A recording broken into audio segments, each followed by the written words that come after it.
Bienvenue sur DXT School. Écoutons un dialogue, Aïd Alada, entre tradition et modernité. Amine. C'est fou, chaque année, cette atmosphère me saisit. Il y a quelque chose d'intemporel dans ce brassage de rituels et d'effusions familiales, n'est-ce pas? Leïla. Absolument, mon chéri, c'est le cœur de notre héritage. Le souvenir de nos aïeux, la gratitude pour ce que l'on a. Mais au-delà de la joie manifeste et des repas copieux, je me demande parfois si la jeune génération en perçoit encore la substantifique moelle. Omar. C'est une question légitime, Leïla. Le contexte a tellement évolué. Avant, l'Aïd était inextricablement lié au quotidien, au rythme des saisons. Aujourd'hui, dans nos sociétés sécularisées, il doit se frayer un chemin, trouver sa place sans heurter ni s'effacer. C'est un équilibre délicat à maintenir. Amine. Précisément, je me demande si l'acte du sacrifice, par exemple, qui est la pierre angulaire de cette fête, ne risque pas d'être mal interprété ou réduit à sa seule dimension zootechnique, quand bien même l'intention sous-jacente est une profonde générosité. Leïla. Ah, l'exégèse des rituels.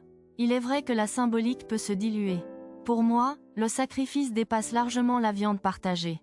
Il s'agit de renoncer à une part de soi, de vaincre l'égoïsme, de se rappeler que tout don vient d'une source plus grande et qu'il faut le redistribuer. Omar. Tu touches un point essentiel, Leïla.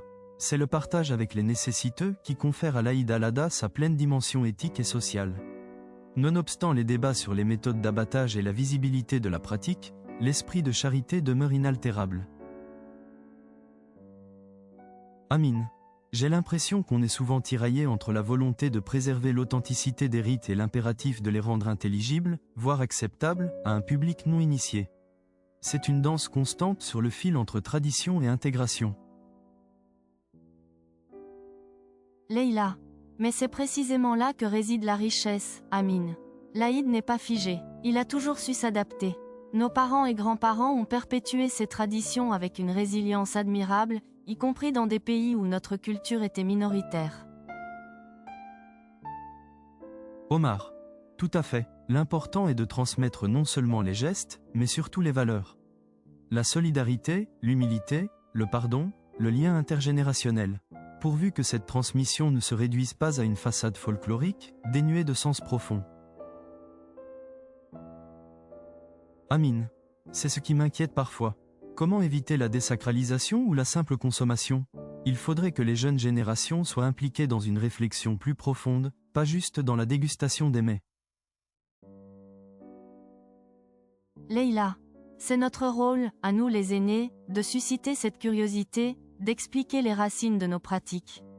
L'Aïd, c'est aussi un moment privilégié pour l'éducation, pour forger des ponts entre les époques et les sensibilités. Omar.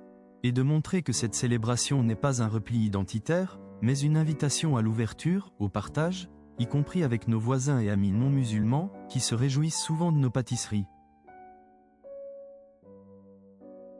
Amine. Oui, ça, c'est indéniable.